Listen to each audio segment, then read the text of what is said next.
Welcome friends. आज के video में हम देखेंगे यूपी पुलिस का एग्ज़ाम का जीके जीएस का क्वेश्चन।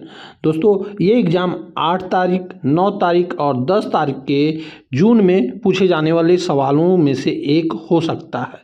दोस्तों 8 तारीख को 2 शिफ्ट होगा, 9 तारीख को 2 शिफ्ट होगा और 10 तारीख को 2 शिफ्ट होगा, यानी टोटल 6 शिफ्ट में इन सेट से आपके एग्ज़ाम में ज़रूर से ज़रूर सवाल देखे जाएंगे और प्रत्येक सेट से हमारा वादा है कि आपके एग्ज़ाम में 5 से 10 मार्क्स तक पूछे जाने की संभावना है।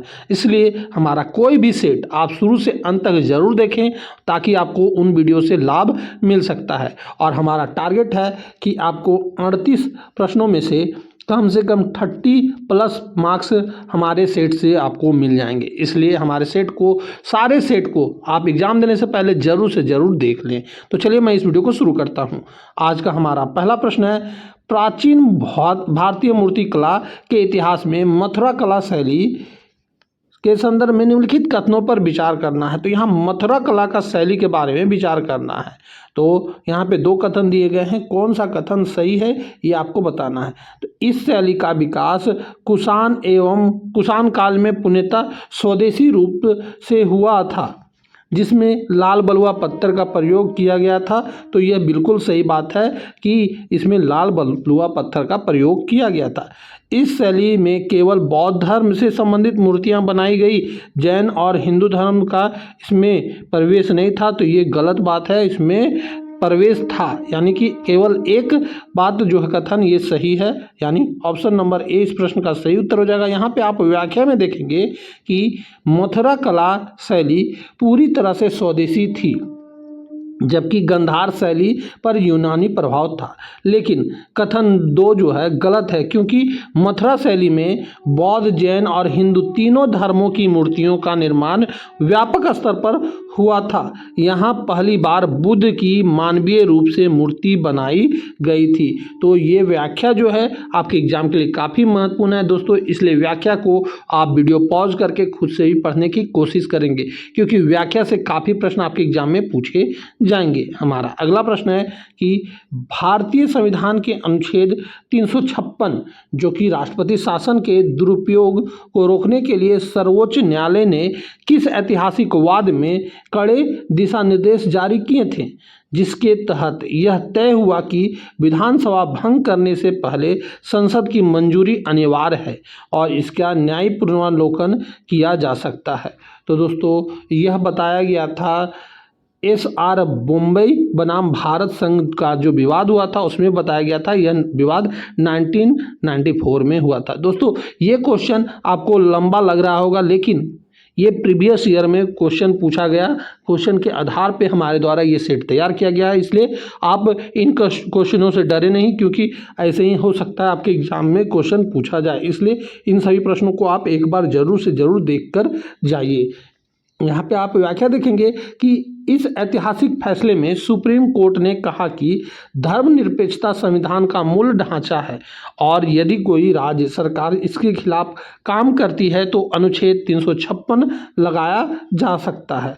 साथ ही कोर्ट ने राष्ट्रपति शासन की न्यायिक समीक्षा का वैध ठहराया ताकि केंद्र इसका राजनीतिक दुरुपयोग ना कर सके। हमारा अगला प्रश्न है कि गुप्तकालीन प्रशासनिक और आर्थिक व्यवस्था के अंतर्गत प्रयुक्त होने वाले निम्नलिखित तकनीकी परिभाषिक शब्दों और उनके अर्थ का युग्म पर विचार करना है। तो दोस्तों यहाँ पे पूछा गया है युग्म सही सुमेलित कौन सा है ये बताया गया है। तो दोस्तों यहाँ पे हम देखेंगे कि जो है सुमेलित में क्षेत्र कृषि योग्य भूमि होता था, तो ये सही बात है। खील जो है बंजर या कृषि ना की जाने वाली भूमि थी, तो ये भी सही बात है कि खील को बंजर या कृषि ना युक्त की जाने वाली भूमि कहा जाता था। अपरहत जो है जंगली या बिना जोती हुई भूमि को कहते थे, ये भी सही बात है। यानी कि तीनों ही मिलान जो है ये सही है, यानी ऑप्शन नंबर डी इस प्रश्न का सही उत्तर हो जाएगा। इस प्रश्न का आप व्याख्या देखेंगे कि अमरकोश के अनुसार गुप्त काल में भूमि को विभिन्न श्रेणियों में बांटा गया था। क्षेत्र उपजाऊ कृषि भूमि थी, खील ऐसी भूमि जो जोतने योग्य नहीं थी और अपृहत बिना जोती गई जंगली भूमि थी। इसके अलावा रहने योग्य भूमि को वास्तु कहा जाता था, ये भी आपको याद रखना है। हो सकता है आपके एग्जाम में ये प्रश्न भी बन के आ सकता है कि वास्तु किस भूमि को कहा जाता था गुप्त काल में, तो रहने योग्य भूमि को कहा जाता था। हमारा अगला प्रश्न है कि भारत के भौतिक भूगोल के अंतर्गत यदि हम दक्षिणी भारत के पूर्वी घाट की पहाड़ियों का उत्तर से दक्षिण की ओर सही भौगोलिक क्रम देखें तो निम्नलिखित में से कौन सा अनुक्रम सही होगा। तो उत्तर से यानी कि ऊपर से दक्षिण की ओर देखना है, नीचे की ओर देखना है। तो यहाँ पे हम देखते हैं कि नल्ला मलाई पहाड़ी जो है सबसे उत्तरी में है, उसके बाद जवादी पहाड़ियाँ हैं, उसके बाद सेवराई पहाड़ी है, यानी कि ऑप्शन नंबर ए इस प्रश्न का सही उत्तर हो जाएगा। यहाँ पे आप व्याख्या में देखेंगे कि नल्ला मलाई पहाड़ी जो है मुख्य रूप से आंध्र प्रदेश में स्थित है। इसके दक्षिण में तमिलनाडु में जवादी पहाड़ियाँ और फिर उसके दक्षिण में सेवराई पहाड़ी स्थित है। यह पूर्वी घाट का एक महत्वपूर्ण भौगोलिक अनुक्रम है, ये आपको याद रखना है। हो सकता है ये स्टैटिस्टिक्स में क्वेश्चन पूछा जाए कि जो नल्ला मलाई पहाड़ी है कहाँ स्थित है, तो आंध्र प्रदेश में। हो सकता है जवादी पहाड़ियों के बारे में पूछा जाए तो यह दक्षिण तमिलनाडु में स्थित है, और सेवराई पहाड़ी भी जो है दक्षिणी में स्थित है, ये आपको याद रखना है। ये सारे क्रम आपके एग्जाम में पूछा जा सकता है या किसी एक का नाम देकर आपके एग्जाम में पूछ लिया जाए। हमारा अगला प्रश्न है परमाणु रिएक्टर के सुचारू संचालन और सुरक्षा प्रणाली के अंतर्गत न्यूट्रॉनों की गति को धीमा करने वाले मंदक और अतिरिक्त न्यूट्रॉनों को अवशोषित करने वाली नियंत्रण छड़ों के लिए क्रमशः किन पदार्थों का उपयोग किया जाता है। तो दोस्तों इसमें उपयोग किया जाता है भारी जल और कैडमियम बोरोन का। इस प्रश्न का आप व्याख्या देखेंगे कि नाभिकीय विखंडन की श्रृंखला अभिक्रिया को नियंत्रित करने के लिए न्यूट्रॉनों की गति को धीमा करना जरूरी है, जिसके लिए भारी जल यानी D2O या ग्रेफाइट को मंदक के रूप में प्रयोग करते हैं। विखंडन को रोकने या धीमा करने के लिए न्यूट्रॉनों को सोखने वाली कैडमियम या बोरॉन की छड़ों को नियंत्रण के रूप में प्रयोग किया जाता है। दोस्तों ये व्याख्या भी आपके एग्जाम के लिए काफ़ी महत्वपूर्ण है, इसलिए इसको भी आप ध्यान से पढ़ लेंगे। हमारा अगला प्रश्न है कि उत्तर प्रदेश सरकार की महत्वाकांक्षी योजना Uttar Pradesh defence industrial corridor के अंतर्गत राज्य के विकास के लिए 6 प्रमुख नोड्स या केंद्र को चिन्हित किया गया। निम्नलिखित में से कौन सा शहर इस कॉरिडोर के 6 नोड्स में शामिल नहीं है। तो दोस्तों कौन सा शामिल नहीं है ये पूछा गया है, तो हम देखेंगे 6 कॉरिडोर में कौन कौन शामिल है। तो आगरा और अलीगढ़ शामिल है, ये आपको याद रखना है। हो सकता है क्वेश्चन में ये पूछा जाए, जैसे ही कि ये क्वेश्चन पूछा गया है। झांसी और चित्रकूट भी शामिल है, कानपुर और लखनऊ भी शामिल है, परंतु वाराणसी और प्रयागराज शामिल नहीं है। तो 6 कॉरिडोर तो यहीं हो गए, तो ये आपको 6 नाम याद रखना है। हो सकता है इन 6 का नाम दे दे और न पूछे, जो इस तरह ये क्वेश्चन पूछ लिया गया। ये 100% आपके एग्जाम में क्वेश्चन पूछा जाएगा। दोस्तों हमारा इस प्रश्न का आप व्याख्या देखेंगे, यूपी डिफेंस कॉरिडोर के नोड्स इस प्रकार हैं कि आगरा, अलीगढ़, चित्रकूट, झांसी, कानपुर और लखनऊ, वाराणसी और प्रयागराज इसमें शामिल नहीं है। इसका उद्देश्य देश को रक्षा उत्पाद के क्षेत्र में आत्मनिर्भर बनाना है। हमारा अगला प्रश्न है कि अर्थशास्त्र के समष्टिगत सिद्धांतों के अंतर्गत लॉरेंज वर्क और गिनी गुणांक का प्रयोग मुख्य रूप से अर्थव्यवस्था के किस लक्षण को मापने के लिए किया जाता है। तो दोस्तों यह अर्थव्यवस्था के मुख्य जो लक्षण है समाज में आय और धन के वितरण की असमानता को मापने के लिए किया जाता है। इस प्रश्न का आप व्याख्या देखेंगे कि लॉरेंज वक्र ये आय के वास्तविक वितरण को एक ग्राफ पर दर्शाता है। गिनी गुणांक इसी का गणितीय रूप है जिसका मान 0 से 1 के बीच होता है। ये आपको याद रखना है कि हो सकता है एग्जाम में पूछा जाए कि गिनी गुणांक का मान कितना होता है, तो 0 से 1 के बीच होता है। 0 का अर्थ है पूर्ण समानता, सबकी आय बराबर, और 1 का अर्थ है पूर्ण असमानता, सारी आय केवल एक व्यक्ति के पास। ये आपको याद रखना है, हो सकता है आपके एग्जाम में ये प्रश्न पूछा जाए। हमारा अगला प्रश्न है कि वर्ष 1976 में 42वें संविधान संशोधन द्वारा संविधान में मूल कर्तव्यों को जोड़ा गया था। इसके बाद वर्ष 1999 में मूल कर्तव्यों को क्रियान्वयन और उनके कानूनी प्रावधानों की समीक्षा के लिए किस विशेष समिति का गठन किया गया था? तो दोस्तों यह किया गया था वर्मा समिति का। इस प्रश्न का आप व्याख्या देखेंगे कि मूल कर्तव्यों को जोड़ने की सिफारिश स्वर्ण सिंह समिति की थी, लेकिन 1999 में गठित जस्टिस वर्मा समिति ने कुछ मूल कर्तव्यों के क्रियान्वयन के लिए कानूनी प्रावधान जैसे राष्ट्रीय गौरव अपमान निवारण अधिनियम, वन जीव संरक्षण अधिनियम आदि की पहचान की थी, ताकि इन्हें कानूनी रूप से लागू कराया जा सके। हमारा अगला प्रश्न है कि भारत छोड़ो आंदोलन के दौरान ब्रिटिश दमन चक्र के विरोध में देश के विभिन्न हिस्सों में समानांतर सरकारों की स्थापना की गई थी। उत्तर प्रदेश के बलिया जिले में किसके नेतृत्व में देश की पहली अल्पकालीन समानांतर सरकार का गठन हुआ था? तो दोस्तों यह हुआ था चिंतू पांडे सरकार का गठन। इस प्रश्न का आप व्याख्या देखेंगे कि अगस्त 1942 में चिंतू पांडे के नेतृत्व में बलिया में स्थानीय शासन को उखाड़ फेंक कर समानांतर सरकार बनाई गई।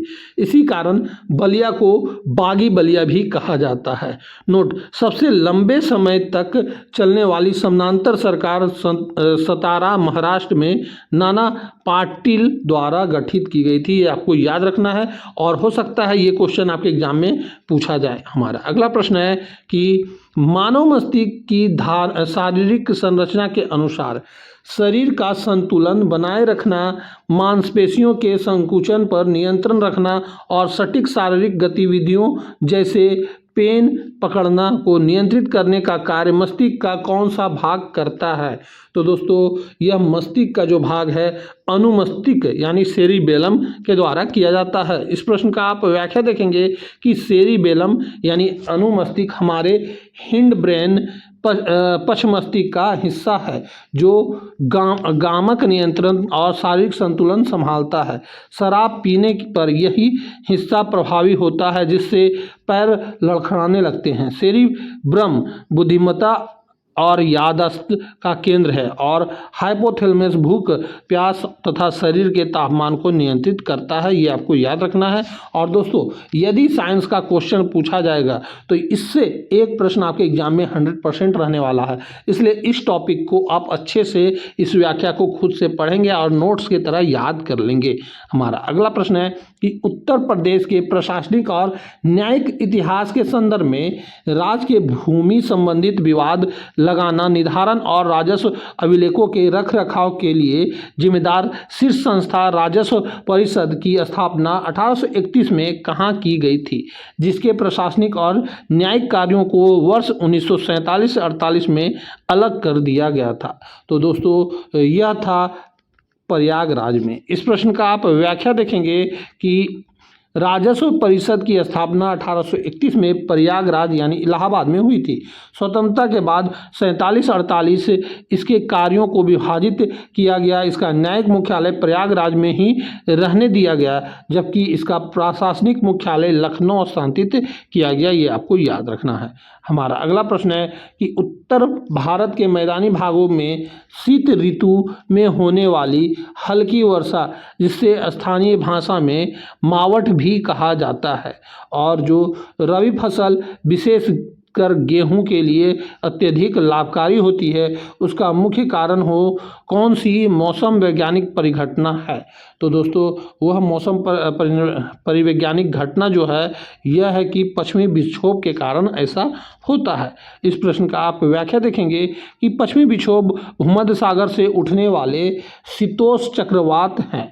जो पश्चिम विक्षोभ जो होता है यह कौन सा भूमध्य सागर से उठता है, इसको शीतोष्ण चक्रवात कहते हैं, जो उप उष्णकटिबंधीय पश्चिमी जेट स्ट्रीम के सहारे भारत के उत्तर पश्चिम हिस्से में प्रवेश करते हैं और सर्दियों में बारिश तथा हिमालय में बर्फबारी का कारण बनते हैं। हमारा अगला प्रश्न है कि भारतीय बैंकिंग प्रणाली में सुधारों और वित्तीय समावेश के आर्थिक सिद्धांतों के अनुसार वर्ष 1991 और 1998 में गठित नर्सिंग समिति 1 और 2 की सिफारिशों के आधार पर बैंकिंग क्षेत्र में कौन सा बड़ा सुधार लागू नहीं किया गया? तो दोस्तों कौन सा सुधार लागू किया गया था ये हम देखेंगे, और कौन सा नहीं तो ये तो अपने आप निकल आएगा। तो यहाँ पे देखते हैं कि वैधानिक तरलता अनुपात और नगद आरक्षित अनुपात की दरों को चरणबद्ध कमी करना, तो ये सही हुआ था कि SLR और CRR में कमी किया गया था। बैंकों के डूबे हुए कर्ज की वसूली के लिए अस्तित्वपूर्ण निर्माण कंपनियों और DRT की स्थापना की गई, तो हाँ इसमें किया गया था। और ब्याज दरों और गैर विनिमय और बैंकों को स्वायत्तता देना था, तो ये भी सही बात है, ऑप्शन नंबर डी भी सही है। सभी निजी विदेशी बैंकों को पुनः राष्ट्रीयकरण कर इन्हें सरकारी नियंत्रण में लाना था, तो ये गलत बात है। सभी निजी बैंकों को राष्ट्रीयकरण नहीं किया गया था, ये आपको याद रखना है। यहाँ पे आप व्याख्या में देखेंगे कि नर्सिंग समिति ने निजीकरण, प्रतिस्पर्धा और उदारीकरण की वकालत की थी। उन्होंने नए निजी क्षेत्र में के बैंकों को लाइसेंस देने की सिफारिश की थी, न कि बैंकों के राष्ट्रीयकरण की। बैंकों का राष्ट्रीयकरण 1969 और 1980 में इंदिरा गांधी सरकार के समय हुआ था, ये आपको याद रखना है। हमारा अगला प्रश्न है कि साइबर सुरक्षा और क्रिप्टोग्राफी के नियमों के अनुसार असममित एन्क्रिप्शन तकनीकी में डेटा को सुरक्षित रखने के लिए क्या व्यवस्था होती है? तो दोस्तों इसमें व्यवस्था होती है कि इसमें 2 अलग अलग कुंजियों और एक का उपयोग होता है। पब्लिक के से डेटा लॉक होता है और केवल संबंधित प्राइवेट की से ही इसे अनलॉक हो सकता है, यानी ऑप्शन नंबर बी इस प्रश्न का सही उत्तर हो जाएगा। यहाँ पे आप व्याख्या में देखेंगे कि यह आधुनिक इंटरनेट सुरक्षा है, जैसे HTTPS डिजिटल सिग्नेचर का आधार है। पब्लिक की सबके लिए उपलब्ध होती है, जिससे कोई भी डेटा को एन्क्रिप्ट कर सकता है, लेकिन उसे डिक्रिप्ट केवल वही व्यक्ति कर सकता है जिसके पास उसकी विशिष्ट प्राइवेट खुद की होती है। हमारा अगला प्रश्न है कि भारतीय राष्ट्रीय कांग्रेस के वर्ष 1888 में आयोजित प्रयागराज अधिवेशन के ऐतिहासिक महत्व के संदर्भ में कौन सा कथन पूरी तरह सत्य है? तो दोस्तों यहाँ पे हम देखेंगे कौन सा कथन पूरी तरह सत्य है। तो यहाँ पे हमारा जो डी नंबर ऑप्शन है जो पूरी तरह सत्य है। तो यहाँ पे देखते हैं कि तीनों बातें क्या क्या है। तो इस अधिवेशन की अध्यक्षता करने वाले पहले यूरोपीय गैर भारतीय अध्यक्ष जॉर्ज यूले थे, तो ये सही बात है कि जो पहले यूरोपीय जो थे जॉर्ज यूले जी थे। इस अधिवेशन का स्थानीय गवर्नर ऑकलैंड कॉल्विन और राजा शिव प्रसाद सितारा हिंद ने कड़ा विरोध किया था, तो ये बिल्कुल सही बात है कि इसका विरोध जो है सितारे हिंद ने कड़ा विरोध किया था। कांग्रेस को इस अधिवेशन के लिए जगह न मिलने पर दरभंगा के महाराजा ने लॉथर काउंसिल खरीदकर कांग्रेस को दी थी, तो ये भी सही बात है कि कांग्रेस को लॉथर काउंसिल के द्वारा खरीदकर दिया गया था, ये सही बात है, यानी तीनों बातें सही है। यहाँ पे आप व्याख्या में देखेंगे कि यह अधिवेशन ऐतिहासिक था क्योंकि ब्रिटिश प्रशासन ने इसे रोकने की पूरी कोशिश की थी। जॉर्ज यूले पहले अंग्रेज अध्यक्ष बने। दरभंगा के राजा लक्ष्मेश्वर सिंह ने कांग्रेस की मदद के लिए लॉथर काउंसिल नामक मैदान खरीदकर उन्हें अधिवेशन के लिए दिया था, ये आपको याद रखना है। हमारा अगला प्रश्न है कि भारतीय संविधान की 6ठी अनुसूची के अंतर्गत 4 विशेष पूर्वोत्तर राज्य के जनजातियों क्षेत्रों के प्रशासन के लिए स्वायत्त जिला परिषदों का गठन किया गया। इन 4 राज्यों का सही समूह कौन सा है? दोस्तों ये वेरी इंपॉर्टेंट क्वेश्चन है और यह 100% एग्जाम में पूछा जाएगा। तो वे 4 राज्य हैं दोस्तों, असम, मेघालय, त्रिपुरा और मिजोरम। ये आपको याद रखना है कि असम, मेघालय, त्रिपुरा, मिजोरम, तो ये 4 राज्य को 6ठी अनुसूची में दर्जा दिया गया। यहाँ पे आप व्याख्या देखेंगे कि इसे याद रखने का ट्रिक है AMTM, असम, मेघालय, त्रिपुरा, मिजोरम। इन राज्यों के जनजाति को क्षेत्रों को विशेष विधेयक स्वायत्तता प्राप्त है। नागालैंड और मणिपुर इसमें शामिल नहीं है। नागालैंड के लिए अनुच्छेद 371 का ए में अलग प्रावधान है। हमारा अगला प्रश्न है कि सिंधु घाटी सभ्यता के सबसे पूर्वी विस्तार के रूप में उत्तर प्रदेश के मेरठ जिले में स्थित आलमगीरपुर हिंडन नदी के तट पर स्थित है।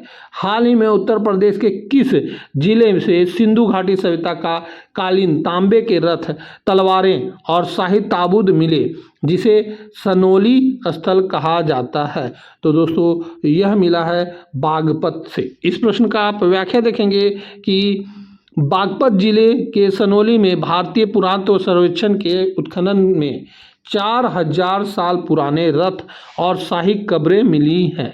इस खोज ने भारतीय इतिहास में महाभारत काल और ताम्रपाषाण कालीन योद्धा संस्कृति के नए आयाम खोले हैं। दोस्तों ये सारे के सारे प्रश्न आपके एग्जाम के लिए काफ़ी महत्वपूर्ण है, इसलिए इस वीडियो को यदि आपको अच्छा लग रहा हो तो इस वीडियो को लाइक और अपने दोस्तों में इस वीडियो को शेयर जरूर करें, और जितना हो सके इस वीडियो को आप शुरू से अंत तक एक बार जरूर देखें, ताकि आपको एग्जाम में ऐसे प्रश्न आए तो आप उसका सही उत्तर करके आ सकें। हमारा अगला प्रश्न है कि उत्तर प्रदेश के वन जीव और पर्यावरण संरक्षण के संदर्भ में बुंदेलखंड क्षेत्र के चित्रकूट जिले में स्थित किस अभयारण्य को राज्य का चौथा और भारत का 53वां बाघ अभयारण्य घोषित किया गया? तो दोस्तों यह घोषित किया गया है रानीपुर टाइगर रिजर्व को। इस प्रश्न का आप व्याख्या देखेंगे कि उत्तर प्रदेश में पहले 3 टाइगर रिजर्व थे, कौन कौन? तो यहाँ पे आप नाम देखेंगे दुधवा यानी लखीमपुर खीरी, अमानगढ़, बिजनौर, जिम कार्बेट का बफर जोन है, और पीलीभीती, ये 3 थे। चित्रकूट का रानीपुर टाइगर रिजर्व राज्य का चौथा और बुंदेलखंड क्षेत्र का पहला बाघ अभयारण्य बना, ये आपको याद रखना है। हमारा अगला प्रश्न है कि जल की कठोरता को रासायनिक सिद्धांतों के अनुसार पानी में मौजूद अस्थायी कठोरता और अस्थायी कठोरता का मुख्य कारण क्रमशः किन लवणों की उपस्थिति होती है? तो दोस्तों यह होता है कैल्शियम और मैग्नीशियम के बाइकार्बोनेट तथा उनके सल्फेट और क्लोराइड के कारण ऐसा होता है। इस प्रश्न का आप व्याख्या देखेंगे कि अस्थायी कठोरता कैल्शियम और मैग्नीशियम के बाइकार्बोनेट के कारण होती है, जिसे पानी को केवल उबालकर या क्लर्क विधि द्वारा चूना मिलाकर दूर किया जा सकता है। अस्थायी कठोरता सल्फेट और क्लोराइड और नाइट्रेट के कारण होती है, जिसे दूर करने के लिए जियोलाइट या परम्यूटेट विधि का प्रयोग किया जाता है। दोस्तों ये भी क्वेश्चन आपके एग्जाम में 100% पूछा जाएगा, इसलिए इसको आप याद रखेंगे। हमारा अगला प्रश्न है कि उत्तर प्रदेश के लोक गीतों की सांस्कृतिक विरासत के संदर्भ में निम्नलिखित में से कौन सा युग्म सुमेलित नहीं है? तो सुमेलित नहीं है दोस्तों, तो यहाँ पे बिहरा जो पूर्वी उत्तर प्रदेश पूर्वांचल है तो ये सही है, अहला बुंदेलखंड क्षेत्र है ये भी सही है, रसिया वज्रभूमि क्षेत्र है ये भी सही है, कजरी रुहेलखंड क्षेत्र नहीं है ये गलत है। कजरी जो है यहाँ पे आप व्याख्या में देखेंगे कि कजरी मुख्य रूप से मिर्जापुर और वाराणसी पूर्वी यूपी भोजपुर क्षेत्र को प्रसिद्ध लोकगीत है जो वर्षा ऋतु में गाया जाता है। रुहेलखंड में लावनी और बरहर ए तवील जैसी विधाएं प्रसिद्ध है, बाकी सभी विकल्प सही सुमेलित है, ये आपको याद रखना है। तो कजरी जो है मिर्जापुर से वाराणसी के लिए प्रसिद्ध है, ये आपको याद रखना है। हमारा अगला प्रश्न है कि भारतीय संविधान की 10वीं अनुसूची के तहत किसी सांसद या विधायक की अयोग्यता के प्रश्न पर अंतिम निर्णय लेने का अधिकार किसे प्राप्त है, और क्या उस निर्णय की न्यायिक समीक्षा हो सकती है? तो दोस्तों हाँ, उसकी न्यायिक समीक्षा हो सकती है। यह जो है संबंधित सदन अध्यक्ष सभापति को और इसकी समीक्षा हो सकती है कि तो होलोना वाद के अनुसार यह बोला गया था। इस प्रश्न का आप व्याख्या देखेंगे कि 52वें संविधान संशोधन द्वारा जो कि 1985 द्वारा दल बदल कानून लाया गया, इसके तहत फैसला सदन का अध्यक्ष करता है कि होनहान बाद 1992 में सुप्रीम कोर्ट ने साफ किया कि अध्यक्ष एक न्यायाधिकरण के रूप में काम करता है, इसीलिए उसके फैसले की दुर्भावना या प्रक्रियात्मक अनियमितता के आधार पर हाई कोर्ट या सुप्रीम कोर्ट द्वारा न्यायिक समीक्षा की जा सकती है।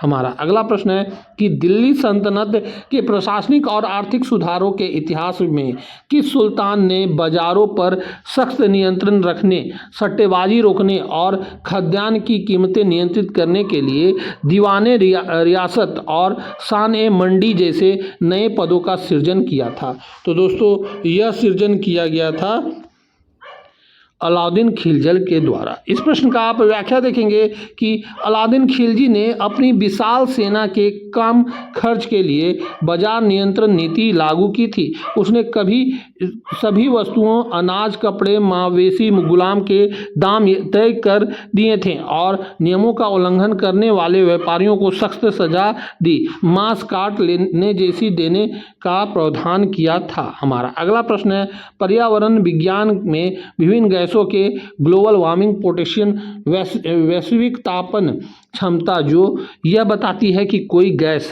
जो है की तुलना में कितनी अधिक गर्मी सोख सकती है, के अनुसार निम्नलिखित गैसों को उनके बढ़ते हुए क्रम में सजाना है। तो बढ़ते हुए क्रम में इसे सजाना था दोस्तों। तो यहाँ पे 4 गैस दिए गए हैं। कौन सा सही विकल्प है यहाँ पे हम देखेंगे तो कार्बन डाइऑक्साइड पहले स्थान पे होगा, मीथेन दूसरे स्थान पे होगा, नाइट्रस ऑक्साइड तीसरे स्थान पे होगा, सल्फर हेक्सा फ्लोराइड चौथे स्थान पे होगा। यानी कि ये क्रम जो दिया गया है 1 2 3 4 इसी क्रम में सही उत्तर हो जाएगा। ये यहाँ पे आप व्याख्या में देखेंगे कि यद्यपि वातावरण में CO2 की मात्रा सबसे अधिक है और कुछ ग्लोबल वार्मिंग में इसका योगदान सबसे ज़्यादा है, लेकिन प्रति अणु सोखने की क्षमता के मामले में CO2 का मान 1 माना जाता है। इसके बाद मीथेन आता है, नाइट्रस ऑक्साइड और सल्फर हेक्सा क्लोराइड का जो है सबसे खतरनाक है। ये आपको सही क्रम हो जाएगा, ये आपको याद रखना है। सबका आपको मान दिया गया है। लगभग जो है सल्फर हेक्सा क्लोराइड का मान जो होता है 33,500 गुना अधिक होता है और नाइट्रस ऑक्साइड का होता है लगभग 265 गुना और मीथेन का है 28 गुना और कार्बन डाइऑक्साइड का 1 गुना ही होता है। यानी कि 1 2 3 4 ये सही क्रम था। हमारा अगला प्रश्न है कि उत्तर प्रदेश में भ्रष्टाचार पर अंकुश लगाने के लिए वर्ष 1975 में उत्तर प्रदेश लोकायुक्त और उप लोकायुक्त अधिनियम पारित किया गया था। राज्य के पहले लोकायुक्त विशंभर दयाल थे। वर्तमान कानूनी स्थिति के अनुसार उत्तर प्रदेश में लोकायुक्त का कार्यालय कितने वर्ष का होता है? तो दोस्तों वर्तमान में जो लोकायुक्त का कार्यकाल होता है यूपी में यह होता है 8 वर्षों का। इस प्रश्न का आप व्याख्या देखेंगे कि मूल रूप से लोकायुक्त का कार्यकाल 6 वर्ष का था, लेकिन वर्ष 2012 में उत्तर प्रदेश सरकार ने संशोधन अधिनियम पारित करके लोकायुक्त के कार्यकाल को बढ़ाकर 8 वर्ष कर दिया। यह भारत के अधिकांश राज्यों की तुलना में सबसे लंबा कार्यकाल है। हमारा अगला प्रश्न है, भारतीय अर्थव्यवस्था के सांख्यिकी संकेतों के मापन के संदर्भ में भारत सरकार के विभिन्न मंत्रालय द्वारा जारी किए जाने वाले थोक मूल्य सूचकांक और औद्योगिक उत्पादन सूचकांक की गणना के लिए वर्तमान में किस आधार वर्ष का उपयोग किया जा रहा है? तो दोस्तों इसमें उपयोग किया जा रहा है 2011 और 12 का वर्ष का। यहाँ पे आप व्याख्या देखेंगे कि वर्तमान में WPI जो है और राष्ट्रीय आय यानी GDP की गणना के लिए आधार वर्ष 2011-12 का उपयोग किया जा रहा है। ध्यान रहे कि उपभोक्ता मूल्य सूचकांक CPI का आधार वर्ष केवल 2012 माना जाता है। हमारा अगला प्रश्न है कि उत्तर प्रदेश न्यायपालिका और देश के सबसे बड़े उच्च न्यायालय इलाहाबाद हाई कोर्ट के ऐतिहासिक विकास के संदर्भ में निम्नलिखित कथनों पर विचार करना है। सत्य कथन कौन सा है ये बताना है। तो इसमें उच्च न्यायालय की स्थापना मूल रूप से वर्ष 1966 में भारतीय उच्च न्यायालय अधिनियम 1861 के तहत आगरा में की गई थी, जिसे बाद में 1869 में इलाहाबाद प्रयागराज स्थानांतरित किया गया था। तो यह बिल्कुल सही बात है कि इसे 1869 में इलाहाबाद प्रयागराज स्थानांतरित किया गया था। इसके पहले मुख्य न्यायाधीश एक भारतीय विधिक विद्वान सर शाह मोहम्मद सुमेले थे। तो नहीं, ये गलत बात है। इसका जो प्रथम न्यायाधीश थे वह थे, यहाँ पे आप देखेंगे कि इलाहाबाद हाई कोर्ट की स्थापना 17 मार्च 1866 को आगरा में हुई थी और 1869 में यह इलाहाबाद आया। लेकिन इसके पहले मुख्य न्यायाधीश सर वाल्टर मॉर्गन थे, ना कि कोई भारतीय। सर शाह सुलेमान स्वतंत्रता से पूर्व इसके पहले भारतीय मुख्य न्यायाधीशों में से एक जरूर थे, लेकिन वे पहले मुख्य न्यायाधीश नहीं थे, ये आपको याद रखना है। हमारा अगला प्रश्न है, मुगल कालीन भू राजस्व व्यवस्था के अंतर्गत सम्राट अकबर के शासनकाल में राजा टोडरमल द्वारा विकसित की गई दहसाला प्रणाली के संबंध में कौन सा कथन सही नहीं है? तो दोस्तों यहाँ पे सही नहीं है वह कथन देखना है, बाकी सब हमको सही कथन देखना है। तो सही कथन देखते हैं, अपने आप सही नहीं कथन निकल आएगा। इसमें पिछले 10 वर्षों के फसल उत्पादन और उनकी स्थानीय कीमतों का औसत निकालकर टैक्स तय किया जाता था। तो हाँ, इसी आधार पर टैक्स तय किया जाता था। इस व्यवस्था के तहत भूमि को उसकी उत्पादकता के आधार पर 4 श्रेणियों पोलज, परोती, चच्चर, बंजर में बांटा गया था। तो हाँ, यह बांटा गया था। पोलज वह भूमि थी जिसे बिना जोते या 2 वर्ष के लिए छोड़ दिया जाता था ताकि उसकी उर्वरता वापस आ सके। तो नहीं, ये गलत बात है, पोलज इसे नहीं कहते थे। यहाँ पे यह प्रणाली मुख्य रूप से साम्राज्य के क्रांति प्रांतों जैसे उत्तर प्रदेश, बिहार, लाहौर और मालवा में लागू थी। तो ये सही बात है, ये इन चारों में लागू थे। यहाँ पे आप व्याख्या में देखेंगे कि दहसा प्रणाली में पोलज सर्वोत्तम श्रेणी की भूमि थी जिस पर हर वर्ष नियमित रूप से खेती की जाती थी और उसे कभी नहीं छोड़ा जाता था। जिस भूमि में को अपनी ताकत वापस पाने के लिए 1-2 वर्ष साल खाली छोड़ते थे उसे परोती कहा जाता था। चच्चर को 3-4 साल और बंजर को 5 या उससे अधिक वर्षों तक खाली छोड़ दिया जाता था। ये आपको याद रखना है। हमारा अगला प्रश्न है कि भारत की मिट्टियों के भौतिक और रासायनिक लक्षणों के संदर्भ में निम्नलिखित में से कौन सा कथन वैज्ञानिक रूप से असत्य है? तो यहाँ पे सत्य कथन हम लोग देखते हैं, असत्य तो एग्जाम में पूछेगा भी नहीं। तो यहाँ पे देखते हैं हम लोग कि काली मिट्टी में जल धारण करने की क्षमता सबसे अधिक होती है और सूखने पर इसमें गहरी दरारें पड़ जाती है जिससे इसे स्वतः जुताई वाली मिट्टी भी कहते हैं। तो ये सही बात है कि काली मिट्टी में जल धारण की क्षमता ज़्यादा होता है, सूखने के बाद यह दरारें पड़ती है। जलोढ़ मिट्टी भारत के सर्वाधिक क्षेत्रफल लगभग 40% पर फैली है और इसमें पोटास की प्रचुरता होती है, लेकिन नाइट्रस और ह्यूमरस की कमी पाई जाती है। तो ये भी बिल्कुल सही बात है। लेटेराइट मिट्टी का निर्माण अत्यधिक वर्षा वालों क्षेत्रों में निक्षालन पोषण तत्वों का पानी के साथ नीचे बह जाना प्रक्रिया से होता है जो काजू और चाय की खेती के लिए उपयुक्त है। तो ये भी बिल्कुल सही बात है, ये चाय और की खेती के लिए बिल्कुल सही है। लाल मिट्टी का लाल रंग इसमें मौजूद मैग्नीशियम और सल्फर की अधिकता संकेंद्रण के कारण होता है। तो ये नहीं, लाल मिट्टी के मैग्नीशियम और सल्फर के कारण अधिकता के कारण नहीं होती है। यहाँ पे आप व्याख्या में देखेंगे कि लाल मिट्टी का लाल रंग उसमें मौजूद फेरिक ऑक्साइड यानी लोह के अंश आयरन ऑक्साइड के फैलाव के कारण होता है, ना कि मैग्नीशियम या सल्फर के कारण। जब यह मिट्टी जल योजित रूप में होती है तो यह पीली दिखाई देती है। हमारा अगला प्रश्न है कि भौतिक के ऑप्टिकल सिद्धांतों के अंतर्गत पूर्ण आंतरिक परावर्तन की परिघटना घटित होने के लिए निम्नलिखित में से कौन से 2 अनिवार्य शर्त पूरी होनी चाहिए? तो यहाँ पे दोनों शर्त दिए गए हैं। कौन सा शर्त पूरी तरह से अनिवार्य होना चाहिए? प्रकाश की किरण को अनिवार्य रूप से सघन माध्यम से विरल माध्यम की ओर जाना चाहिए। तो ये सही बात है, सघन से विरल में जाना चाहिए।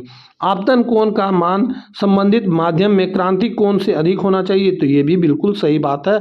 तो दोनों कथन सही है, यानी कि ऑप्शन नंबर सी इस प्रश्न का सही उत्तर हो जाएगा। पूर्ण आंतरिक परावर्तन की घटना के लिए सघन से विरल में और क्रांतिक कोण का मान अधिक होना चाहिए आपतन कोण से, ये दोनों होना अनिवार्य है।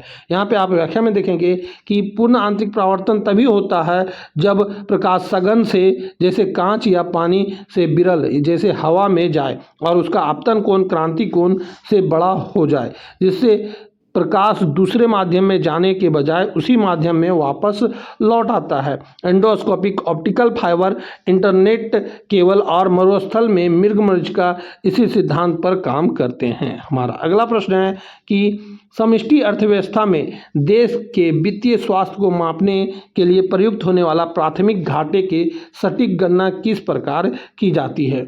तो दोस्तों इसका जो प्राथमिक सटीक गणना किया जाता है राजकोषीय घाटा ब्याज भुगतान के द्वारा किया जाता है, यानी ऑप्शन नंबर ए। इस प्रश्न का आप व्याख्या देखेंगे कि राजकोषीय घाटा यह दिखाता है कि सरकार को कुल कितना कर्ज लेना पड़ रहा है, लेकिन इस कर्ज में से एक बड़ा हिस्सा पूरे कर्जों का ब्याज चुकाने में चला जाता है। जब हम राजकोषीय घाटे में से उस पर ब्याज भुगतान को घटा देते हैं तो प्राथमिक घाटा बचता है, जो यह दर्शाता है कि ब्याज के बोझ को छोड़कर सरकार के चालू वर्ष के खर्चों को पूरा करने के लिए कितना उधार आवश्यक है। हमारा अगला प्रश्न है कि उत्तर प्रदेश के विशाल नहर तंत्र के भौगोलिक वितरण के संबंध में निम्नलिखित कथनों का विश्लेषण कीजिए। तो यहाँ पे दो कथन दिया गया है, ये दोनों कथन का विश्लेषण करने के बाद कौन सही है ये आपको बताना है। तो उत्तर प्रदेश शारदा नहर राज्य की सबसे लंबी नहर प्रणाली, जिसका निर्माण खटीमा नेपाल सीमा के पास से बनबसा नामक स्थान पर शारदा नदी से किया गया है, तो ये सही है। राज्य की पूर्वी यमुना नहर उत्तर प्रदेश की सबसे प्राचीन नहर मानी जाती है, जिसे मूल रूप से मुगल सम्राट शाहजहां द्वारा खुदवाया गया था, तो ये भी सही है। यानी कि दोनों बातें सही है, यानी ऑप्शन नंबर सी इस प्रश्न का सही उत्तर हो जाएगा। यहाँ पे आप देखेंगे शारदा नहर यूपी की सबसे बड़ी नहर प्रणाली है, जो हजारों किलोमीटर के क्षेत्र में सिंचाई करता है। वहीं पूर्वी यमुना नहर यूपी की सबसे पुरानी नहर है, जिसे शाहजहां के समय में ब्रिटिश काल में 1830 में पुनरुद्धार हुआ। यमुना के बाएं तट से सहारनपुर के पास निकाला गया था, ये आपको याद रखना है। हमारा अगला प्रश्न है कि भारतीय संविधान के अनुच्छेद 32 यानी सुप्रीम कोर्ट और अनुच्छेद 226 हाई कोर्ट के तहत मौलिक अधिकारों की रक्षा के लिए जारी की जाने वाली विविध रीटों के संबंध में कौन सा सुमेलित नहीं है। तो यहाँ सुमेलित कौन सा ये हम देखेंगे तो बंदी प्रत्युच्छकरण हमें शरीर चाहिए, व्यक्तिगत स्वतंत्रता का रक्षक, ये सही है। परमादेश हम आदेश देते हैं, सार्वजनिक अधिकारी को कर्तव्य पालन हेतु निर्देश, ये सही है। और प्रतिषेध पुण्यता सूचित कीजिए, उच्च न्यायालय द्वारा किसी मामले को अपना पास मांगने के लिए, तो यह गलत है। अधिकार परीक्षा किसी अधिकार का वारंट, जैसे अवैध रूप से सार्वजनिक पद हथियाने के विरोध में, तो ये सही है। तो ऑप्शन नंबर सी गलत है। यहाँ पे आप देखेंगे प्रतिषेध क्या कहता है, तो व्याख्या में देखिए प्रतिषेध अदालत द्वारा निचले अदालत को अपने क्षेत्राधिकार से बाहर जाने से रोकने के लिए जारी की जाती है, जबकि पुण्यता सूचित कीजिए या प्रमाणित कीजिए उत्प्रेषण रीट का अर्थ होता है, जिसके तहत निचली अदालत के केस को ऊपरी अदालत समीक्षा के लिए अपने पास मांगती है, ये आपको याद रखना है। हमारा अगला प्रश्न है क्रांतिकारी आंदोलन के दूसरे चरण में सितंबर 1928 में दिल्ली के फिरोज शाह कोटला मैदान में चंद्रशेखर आज़ाद और उनके साथियों द्वारा हिंदुस्तान सोशलिस्ट रिपब्लिक एसोसिएशन का गठन किया गया। इस संगठन ने सोशलिस्ट समाजवादी शब्द को जोड़ने की वैचारिक प्रेरणा मुख्य रूप से किस क्रांतिकारी की थी। तो दोस्तों यह जो विचारधारा था यह था भगत सिंह का। इस प्रश्न का आप व्याख्या देखेंगे कि 1924 में स्थापित HRA का नाम बदलकर 1928 में HSRA कर दिया गया। भगत सिंह सोवियत संघ की मार्क्सवादी और समाजवादी विचारधारा से अत्यधिक प्रभावित थे।